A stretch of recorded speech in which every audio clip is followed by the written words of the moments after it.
안녕하십니까. 예사람교회 심호하는 김경준 목사입니다. 오늘은 이사야의 예배라는 제목으로 말씀을 드리겠습니다. 본문은 이사야 6장 1절에서 8절 제가 봉독하겠습니다. 우시야 왕의 죽던 해에 내가 본즉 주께서 높이 들린 보좌에 앉으셨는데 그 옷자락은 성전에 가득하였고 서랍들은 모셔 섰는데 각기 6 날개가 있어 그 둘로는 그 얼굴을 가리었고 그 둘로는 그 발을 가리었고 그 둘로는 날며 서로 창호하여 가로되 거룩하다 거룩하다 거룩하다 만군의 여호와여 그 영광이 온 땅에 충만하도다. 이같이 창호하는 자의 소리로 인하여 문지방의 터가 여동하며 집의 연기가 충만한지라. 그때 내가 말하되 화로다 나여 망하게 되었도다. 나는 입술이 부정한 사람이여 입술이 부정한 백성 중에 거하면서 만군의 여호와이신 왕을 배웠음이로다. 때에 그 서랍의 하나가 화재로 단에서 취한 바 핀 숯을 손에 가지고 내게로 날아와서 그것을 내 입에 대며 가로되 보라 이것이 내 입에 닿았으니 내 악이 제하여졌고 내 죄가 사하여졌느니라 하더라. 내가 또 주의 목소리를 들은즉 이르시되 내가 누구를 보내며 누가 우리를 위하여 갈고 그때 내가 가로되 내가 여기 있나이다 나를 보내소서. 아멘. 이사야가 어린 시절에는 그 국제 정세가 상당히 좋았습니다. 이스라엘에는 여로보암 2세의 그 아주 치적이 좋아가지고 이스라엘의 전성기였고 남쪽 유다에는 경건한 우시야 왕이 잘 다스려서 또한 굉장히 강성했습니다. 그 재정적으로도 굉장히 풍성했고 그래서 백성들이 아주 물질적으로 경제적으로 풍요를 누리는 그런 때였고 외교적으로도 안정된 시대였죠. 이사야의 사역은 우시야 왕의 죽은 때 그때 전후에서 약 BC 739년 그 후에 악한 왕 므낫세가 나올 때까지 약 BC 680년 동안 그러니까 상당히 오랫동안 한 60년 가까이 사역을 해서 므낫세 때 이사야가 톱에 잘려서 순교했다고 그렇게 알려져 있습니다. 그래서 이사야의 사역의 주 내용은 장차 올 그 심판, 유다와 이스라엘의 심판, 그리고 그 후에 오실 메시아에 대한 예언. 이사야는 특히 이 메시아에 대한 예언이 시편과 함께 가장 많이 기록되어 있죠. 그래서 이사야 53장은 구약 성경의 복음이라고도 알려져 있고 예수님의 죽음을 너무나 잘 묘사하고 있고 그리고 이사야 4장 이후에는 4번에 걸쳐서 종의 노래, 메시아를 이제 하나님의 종으로서 묘사해서 그렇게 예언을 하고 있습니다. 우시야 왕 이후에 이제 아하스 왕 때에 그러니까 우시야 왕이 죽고 약 5년 후에 아하스 왕 때에 이제 북쪽 이스라엘과 그 북동쪽에 있는 아람, 이제 그 당시에 수리아 이 두 나라가 동맹을 맺어가지고 유다를 대규모로 침공을 했습니다.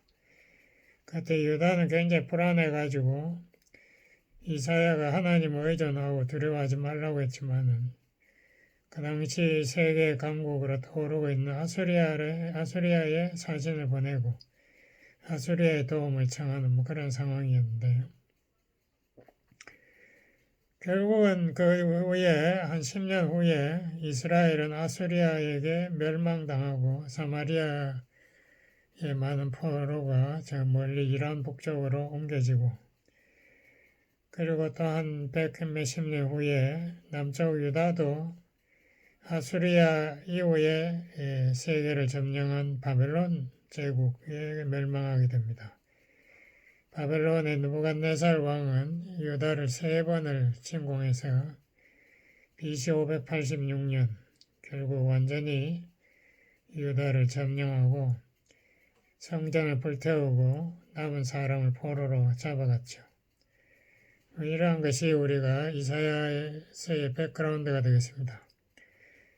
그럼 이사야가 이 하나님을 이 환상 가운데 본 6장 그 이전 1장에서 5장의 기록 내용은 유다의 그 죄, 우상 섬기는 죄와 도덕, 타락, 이러한 것에 대한 하나님의 심판 온다는 예언을 하고 있는 그런 내용이고요. 이제 6장의 기록은 우시야 왕이 죽는 그 해에 이사야가 이제 성전에 들어간지 어떤지 모르겠는데 하여튼 하늘에 있는 진짜 성전, 거기에 보좌에 앉으신 하나님을 환상으로 직접 대면하는 내용이 이 6장에 기록되어 있습니다.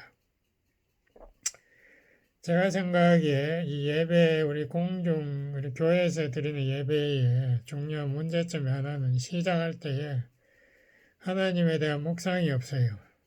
그냥 묵상하라 그러면 그냥 기도 잠깐 하고 이렇게 하는데 우리가 대화를 하려면 상대방을 이렇게 쳐다봐야 되지 않습니까? 상대방이 얼굴에 미소가 있는지 화를 냈는지 나를 쳐다보고 있는지 상대방의 오늘 기분이 어떤지 이것을 좀 이렇게 머릿속에 상상이라도 하면 좋겠는데 그렇게 안 하는 것 같아요. 제가 알기로는. 그렇기 때문에 하나님과 대면한다고 말은 하지만 하나님의 대면하는 그런 어떤 분위기랄까 그런 것이 전혀 잘 이루어지지 않아요. 그냥 예배 순서에 따라서 그냥 하나하나 절차를 밟아가고 그냥 하나님과의 대화는 거의 우리가 기도가 있긴 했지만은 별로 없어요. 근데 이사야는 먼저 이 하늘 보호자에 앉으신 그 하나님을 바라봄으로써 그의 예배가 시작됩니다. 그러니까 우시야 왕이 죽었더라도 정말 우주를 다스리고 인류 역사를 주관하시는 하나님이 아직도 보좌에서 다스리신다. 이거 중요하지 않습니까? 그러니까 하나님이 유다 앞길을 주관하신다. 그걸 바라보고 또 하나님의 그 옷자락, 이 옷이 이렇게 주름져서 길게 내려오니 우리가 신부들이 결혼식 할 때 보면 그 입은 옷이 길지 않습니까? 발에 걸리게 일부러 그렇게 함으로써 그 신부를 드러나게 하는데 이 왕의 옷자락도 굉장히 길어요. 일반적으로 보면은. 그런데 그것이 왕권을 상징한다고 합니다. 근데 이사야가 본 하나님의 옷자락은 온 성전에 가득하더라. 그러니까 옷이 얼마나 길었으면 그 성전을 가득 채웠을 거예요. 그러니까 하나님의 그 왕권은 우주의 절대 권력이다. 그것을 나타내는 거죠. 그 옆에 보니까 이 천사들, 여기 이름이 스랍이라는 말이 나오는데, 스랍이라는 말은 본래 히브리 말로 태운다는 뜻이 본래 의미고, 뱀이라는 말 뜻도 있습니다. 왜냐하면 불길이 그 뱀이 기어가는 그런 모습으로 보이지 않습니까? 그 초대교 오순절 때 이렇게 성령이 오실 때는 혀에 갈라짐 같이 성령이 각 사람이 임했다. 그런 말도 있고 하여튼 이 불길이 그렇게 보이는 거죠. 그렇게 사람에게 갈라져서 이렇게 내려오는 것처럼 보이는. 근데 스랍이라는 천사가 이 태운다는 의미는 역시 모든 불경건한 죄를 다 태운다는 의미로 우리가 생각할 것입니다. 제단에 제사 드릴 때에 제물을 태우지 않습니까? 하나님께 바친다는 의미, 향기를 내서 바친다는 의미도 있지만은 그 모든 우리들의 불경건한 것을 태운다는 의미도 있습니다. 근데 서랍 천사들이 두 개의 날개로 얼굴을 가리었고, 그 말은 지극히 거룩한 하나님을 보지 않으려고 얼굴을 가리는 거죠. 그러니까 하나님이 너무나 거룩하니까 그 앞에 얼굴을 마주 대할 수가 없다 이거죠. 그 다음 두 개로는 발을 가리었다. 우리 사람의 개념으로는 발이 항상 먼저 더러워지니까 그 더러워질 가능성이 있는 발을 또 하나님 앞에서 가리우고, 나머지 두 날개로는 이렇게 날면서 그 난다는 것은 하나님의 말씀을 실천하기 위해서 바쁘게 움직이는 뭐 그런 뜻이 되겠는데요. 6장 3절을 보면 천사들이 창화했다. 창화라는 말 어려운 말인데요. 목소리를 높여서 크게 찬양한다. 뭐 이런 뜻입니다. 그 내용이 무엇인가 하면 하나님의 거룩하심과 영광을 찬양했다. 그 하나님의 거룩하심은 모든 죄나 이 불경건하고 분리되었다, 구별되었다는 뜻인데요. 하나님에게는 죄가 일체 용납될 수도 없고 거기에 같이 있을 수가 없어요. 그럼 하나님은 완전 거룩이니까. 그래서 인간이 하나님께 접근할 수가 없고요. 하나님을 마주 바라볼 수도 없죠. 그 하나님의 속성의 가장 기본적인 것이 거룩과 사랑입니다. 그리고 또 하나 이 천사들이 하나님의 영광을 찬양했다. 영광이라는 것은 이 세상 우주 만물에 드러난 하나님의 모습. 그러니까 우리 인간이 하나님을 조금이라도 닮아서 하나님의 모습을 드러내는 그 선행을 해서 혹은 사랑을 해서 드러낼 때에 하나님께 영광을 돌린다라는 그런 말을 쓰지 않습니까? 하나님의 모습을 나타내었다는 거예요. 근데 천사들이 거룩하다, 거룩하다, 거룩하다 이 말을 3번이나 반복했다. 이브리 말은 제가 알기로 2번 반복하는 건 굉장히 강조하려고 예수님이 몇 번 그랬지. 내가 진실로 진실로 너에게 말하노니. 그 말은 정말 진리로 진실되게 말한다. 맹세하고 라는 이런 뜻이었습니다. 맹세코 진실하게 말하느니. 근데 3번을 말했으니까 이거는 완전하다는 거죠. 최고로 강조해서 정말 거룩하신 분, 온 우주에 가장 거룩하신 분이 여기 있다 이 말이에요. 그 소리가 문지방 털을 흔들었다. 얼마나 소리가 컸으면은 그렇게 대단한 소리가 나고 연기가 또 충만해서 성전을 가득 채웠다. 그러니까 모세가 시내산에서 하나님 만날 때에도 거기에 나팔 소리가 온 산을 울렸고 연기가 온 시내산을 덮었다. 하나님의 모세를 만나려고 시내산에 오실 때에도 그런 모습이 나타났다는 거죠. 그래서 하나님께서 여기에서 이사야에게 왜 자기의 모습을 드러냈는가? 우리 하나님께서 인간에게 나타나실 때에는 항상 말씀을 주십니다. 하나님의 무슨 우리에게 전할 메시지가 있는 거죠. 하나님의 절대 주권은 이 말씀으로 나타납니다. 그러므로 예배의 중심에는 항상 하나님 말씀이 있어요. 우리가 말씀을 받음으로 우리가 방향을 잡고 우리의 행동의 좌표 방향을 뭘 해야 되나 이게 설정이 되니까 이 말씀이 핵심이죠. 그래서 하나님께서 이 계획하시고 이렇게 말씀하실 때에는 누구하고 상의가 필요 없습니다. 하나님은 전지 모든 것을 하시고 전능 모든 걸 하실 수 있기 때문에 홀로라는 게 삼위일체 그 하나님 3분이 모든 것을 계획하시고 모든 것을 주관하신다 이거죠. 그래서 우주 창조 계획, 생명의 창조 계획, 인류의 역사의 계획, 이 모든 것이 하나님 뜻 안에서 다 이루어집니다. 그래서 사도 바울이 로마서 11장 33절에 36절에 이런 유명한 말을 했습니다. 제가 그걸 한번 봉독하겠습니다. 바울이 그 11장까지 모든 교리를 종합해서 여기 정리하고 나서 결론으로 이렇게 말했어요.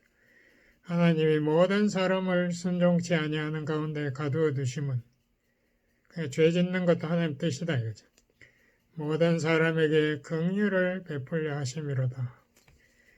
하나님의 죄인을 위해서 자기 아들을 십자가에 내주는 그 엄청난 긍휼과 사랑을 인간들에게 깨닫게 하려고 처음에 아담과 하와가 죄 지을 때 막지 않았어요. 하나님이 막으려면 얼마든지 막을 수 있죠. 제가 상상해 봤는데 아담의 손을 그 자리에서 쳐서 없애버릴 수도 있고 하와의 눈을 어둡게 해서 보지 못하게 할 수도 있고 여러 가지 방법이 있어요. 근데 하나님은 그렇게 하지 않았어요. 죄를 짓는 것을 놔뒀다면 하나님이 다 계획이 있으니까 놔두지 그렇지 않습니까? 하나님께서 인간이 죄 짓는 거 몰라가지고 깜짝 놀라고 뭐 이런 하나님 아니에요. 모든 사람에게 긍휼을 베풀려 하심이로다. 사랑의 하나님이 인간에게 사랑을 깨닫게 하려고 죄를 짓는 것을 허락했다. 깊도다 하나님의 지혜와 지식의 부요하며 그의 판단은 측량치 못할 것이며 그 인간들이 아무리 생각해도 깨닫지 못하는 거예요. 그 철학자들의 그 질문이 항상 그거예요. 왜 세상에 죄가 있나? 왜 세상에는 이러한 수많은 재난이 있나? 하나님이 부족해서 그렇다. 뭐 이렇게 생각한다고요. 자기네 머리로는 상상이 안 가는 거죠.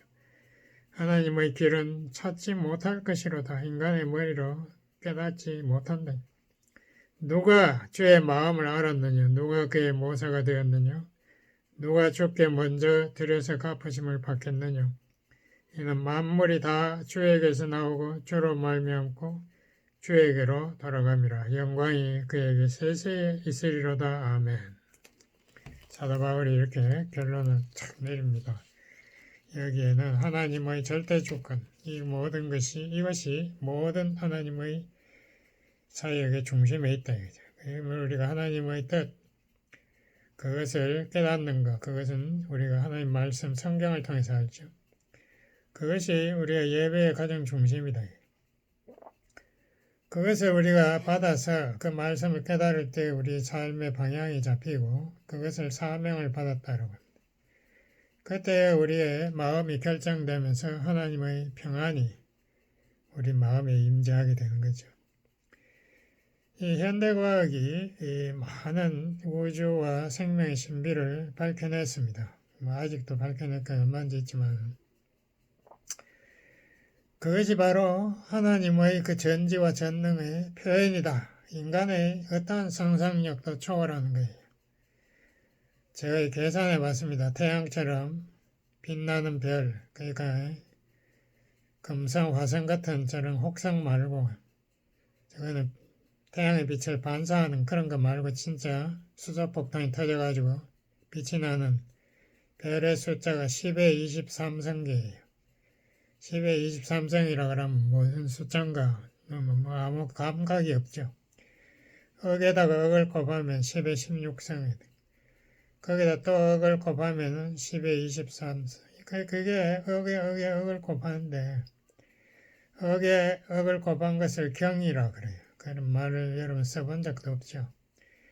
근데 거기에다가 또 육성 그러니까 또 거기에다 억을 더 곱하고 또 열을 더 곱해가지고 10의 23성 그런 숫자가 있는지도 모르겠어요. 자라는 말이 있는 모양인데 하여튼 그런 말을 쓰지 않으니까 우리가 알 수도 없죠. 그 별의 숫자가 하늘의 모래보다 더 많다. 그 정도로 이해하시면 돼요. 이사야 40장 26절은 하나님이 그 별 하나하나씩을 다 이름을 부르며 관리하신다라고 해놨습니다. 제가 이것도 궁금해서 한번 계산을 해봤어요. 우리가 1초에 별 하나씩을 부른다면 10의 23성계를 다 부르려면 몇 년이 걸릴까? 계산해 보니까 경년이 걸려. 경년이라는 말 여러분 아까 잊어버렸죠. 억에다가 억을 곱하면 10의 16성. 이거는 뭐 정몽주가 말한 뭐 백골이 다 우리 뼈가 다 흩어져가 백골이 되고 진토가 돼도 이거는 안 되는 거예요. 경년이라는 것은 상상도 할 수 없는 긴 세월. 그걸 다 하나님은 다 하나씩 부르면서 관리하신다. 참 놀라운 거죠. 지구에서 가장 가까운 별은 태양이고요. 그 다음으로 가까운 별이 알파 센츄리라는 별이 있는데요. 빛으로 가면 4년이 걸려. 4광년이라고. 제가 이 말을 몇 번 했는데 이걸 우리가 초음속 제트기 그러니까 1초에 340m인가 가는 초음속 제트기로 가면은 그 제일 가까운 별 가는데 300만 년이 걸립니다. 300만 년. 이건 상상이 됩니까? 인류의 역사가 뭐 기껏해야 뭐 만 년도 안 된다는데 300만 년. 놀라운 거죠. 그런데 이 별이 제일 가까운 별이 은하계마다 별이 1000억 개가 있다. 이게 상상도 못할 숫자죠. 이런 엄청난 우주, 우리의 인간의 머리에 절대 들어오지 않는 이런 우주에 과학자들이 지구 같은 혹성, 이 생명의 최적의 그 어떤 조건을 가진 이 지구 같은 혹성을 찾으려고 지금까지 수십 년 동안 찾았는데요. 혹성은 뭐 수만 개를 찾았지만 지구 같은 최상의 조건, 온도나 뭐 빛이나 이 물이나 그 궤도나 이런 모든 것이 최고의 조건을 가진 혹성을 찾지를 못해요. 이게 뭐 지구가 우연히 있어가지고 생명이 생겼다. 그거는 무식한 사람들이 하는 말이죠. 제가 인간의 몸에 있는 핏줄들도 계산해요. 핏줄을 다 이걸 한 줄에 쭉 세우면 얼마나 될까? 지구를 2바퀴 반을 도는 길이더라고요. 우리 몸에 있는 핏줄이 뭐 그렇게 많나? 이것도 상상하기 어렵지 않습니까? 이 인간의 몸이 결코 이 간단한 것이 구조가 아닙니다. 우리 두뇌 안에 있는 신경세포, 뉴런, 그 숫자만 해도 1000억 개가 돼요. 이것도 참. 그 1000억 개가 한 개가 다른 신경세포 숫자도 잊어버렸어요. 뭐 수백 개하고 연결을 이렇게 한다는데. 그거 연결이 돼가 컴퓨터 같이 움직이는데 그 연결되는 그게 굉장히 중요한데 그 연결 숫자만 해도 경이 넘어가는 거죠. 엄청난 숫자죠. 우리가 상상도 그러니까 컴퓨터가 아무리 발달해도 인간의 머리를 흉내내기가 못하고 있지 않습니까? 저는 이런 것도 처음 알았어요. 이 신경세포 간에 신호가 가는데 그게 초속 110m, 그러니까 엄청나게 빠른 속도로 머리에서 발끝까지 휙 순식간에 0.01초 만에 가는 거예요. 거기까지 이게 우리가 뜨거우면 손이 순식간에 확 움직이지 않습니까? 아프면 뭐 깜짝 놀라요. 그러니까 우리의 몸이라는 것도 아주 신비하게 짝이 없어요. 여기에서 이사야가 하나님의 거룩함을 바라보면 처음으로 자기가 고백한 게 뭔가 하면 저 죄와 상관도 없는 천사들이 저렇게 얼굴과 발을 가리고 하나님 앞에 거룩을 끊임없이 외치고 있는데 그걸 보면서 그 대조로 자기 자신의 그 죄의 모습을 발견했습니다. 내가 선지자라고 그래도 유다에 예언을 하고 이렇게 했는데 이제 깨닫는다. 내가 정말 하나님의 벌받을 인간이구나. 나는 죽어야 된다. 내 입술이 이렇게 더러우면서 하나님 말씀을 내가 사람들에게 대언하다니 난 선지자 자격도 없으면서 라고 이렇게 하나님 앞에 고백했습니다. 그리고 자기가 사역한 그 유다 백성들도 똑같이 입술이 부정하고 다 더러운 인간들이 그게 다 자기의 사역의 책임이다. 내가 정말 화를 입은 인간이다. 그걸 고백했죠. 그때 이스랍 천사가 하나 날라와가지고 제단에서 불타는 숯을 집어와가지고 그의 입술에 대었다라고. 그의 입술에 있던 죄가 불에 타서 깨끗하게 소멸되었다. 뭐 이런 상징적인 것을 보여주는 거죠. 그래서 이사야가 자기가 죄 용서받는 것을 깨닫고 하나님의 긍휼을 다시 확신했죠.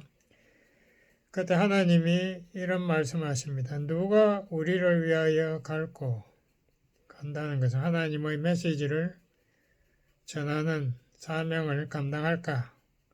그 자원자를 하나님 항상 이 자원자를 찾으세요. 하나님의 말씀을 세상 사람들에게 전할 자. 예수님이 그랬지 않습니까? 너희는 가서 온 족속, 세상 땅끝까지 가서 온 족속에게 복음을 전하고 제자 삼으라, 제자 삼는 사역을 하라 라고 마태복음 28장 19절에 말했죠. 이 입술이 깨끗해지게 된 이사야가 자신감을 회복해서 하나님 앞에 자기가 자원합니다. 내가 가겠습니다.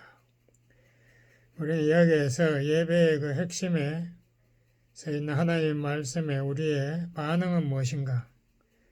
우리는 하나님 뜻을 발견했으면은 내가 그 말씀에 내가 자원하는 그 자리에 서야 된다. 사명자가 되어야 된다. 그죠? 그래서 하나님의 위임을 받아서 나의 삶을 하나님 뜻에 순종하기 위해서 헌신해야 한다. 이게 바로 로마 12장 그 1절에 그가 말합니까? 너희 몸을 산제사 드리라. 이것이 너희의 드릴 영적 예배다. 이사야가 그것을 우리에게 다 단계적으로 다 하나씩 보여주고 있습니다. 하나님께서 이사야에게 무슨 말을 전하라고 하는가? 그 다음에 제가 시간 관계상 10절 이하 제가 좀 읽어보진 않았는데 이 유다 백성들이 영적으로 완전히 불감증에 빠져가지고 영안이 닫혔다 이 말이에요. 들어도 못 알아듣고 봐도 못 알아보는 이 인간들을 하나님의 심판을 선포해서 그들의 잘못을 깨닫게 하라. 그렇지만은 그들이 깨닫지 못할 것이다. 그러니까 하나님께서 이렇게 말씀하시는 것은 로마서 1장에도 바울이 그랬지 않습니까? 이 영안이 성령의 역사로만 떠질 수 있는데 하나님께서 죄가 많은 세상에는 아예 그만 역사 안 하세요. 그냥 버려둔다. 하나님 내버려 두심으로 로마서 1장에 그 말이 몇 번 나오죠. 그것이야말로 하나님 가장 무서운 심판입니다. 죄 마음대로 죄하라. 너희들 나중에 다 지옥에서 내가 너희들을 다시 죄를 추궁하겠다라고 말하는 거죠. 요한복음 1장 5절에도 이렇게 말했어요. 요한이 빛은 예수님의 진리의 말씀, 이 어두움의 빛이 돼 어두움이 깨닫지 못하더라. 그 영안이 안 떠지니까 못 깨닫는 거죠. 이사야가 물었습니다. 언제까지 그러면 이렇게 사람들이 영안이 감겨 있습니까? 그러니까 하나님 대답이 땅에 사람이 없어질 때까지, 다시 말하면 유다가 완전히 멸망하고 남은 사람들이 포로가 되어 바벨론으로 옮길 때까지. 그러니까 바벨론으로 옮긴 그 포로들이 마지막 남은 자들인데 그들이 70년 후에 돌아올 거다. 그래서 여기에서 밤나무와 상수리 나무가 베어져도 밤나무 상수리 나무는 줄기를 잘라도 뿌리에서 또 새싹이 돋아난대요. 그러니까 하나님의 심판으로 다 죽어도 살아남은 자들이 있어서 이스라엘의 거룩한 씨가 된다. 그러니까 하나님의 뜻을 실천할 수 있는 소수의 무리는 하나님 항상 언약 때문에 남겨둬요. 그 거룩한 씨의 궁극적으로 가장 핵심은 역시 메시아죠. 이사야는 그것을 싹이라, 이사야 11장 1절에 이새의 줄기에서 싹이 난다. 그 메시아가 온다 이거예요. 그리고 그 메시아를 믿는 자들, 붙은 자들이 바로 초대교회를 세운 유대인들 아닙니까? 그 사람들이 거룩한 씨가 된다라고 하나님은 이사야를 위로합니다.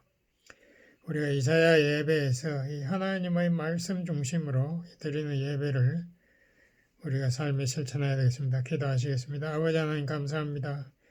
이사야가 환상에서 본 그 하나님의 거룩하신 모습, 그 영광의 모습을 우리도 늘 예배를 통해서 발견하고 우리 자신의 잘못을 자백하고 또 하나님의 말씀을 받아서 우리의 삶에 우리가 목표를 세우고 삶을 하나님의 뜻을 위해서 헌신하는 삶이 되도록 예배의 삶이 되도록 축복해 주세요. 예수님 이름으로 기도드렸습니다. 아멘.